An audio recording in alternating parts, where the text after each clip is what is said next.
What soup are we gonna make today? We're gonna do the minestrone soup, one of my favorites.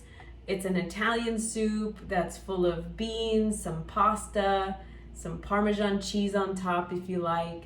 And it's a great way to practice your knife skills.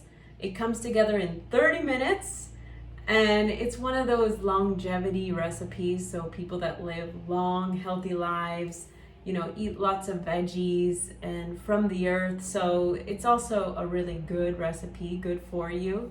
If you want to be decadent, just put a little more Parmesan cheese and some garlic croutons on there. We'll be able to chop some carrots and onions and show you how I break those down so that you can practice with me. I want you to just chop the veggies with me and take your time if you need to get them as close to the size that we want, the small chop, and all consistency is key. So take your time and try to get them all the same sizes, okay?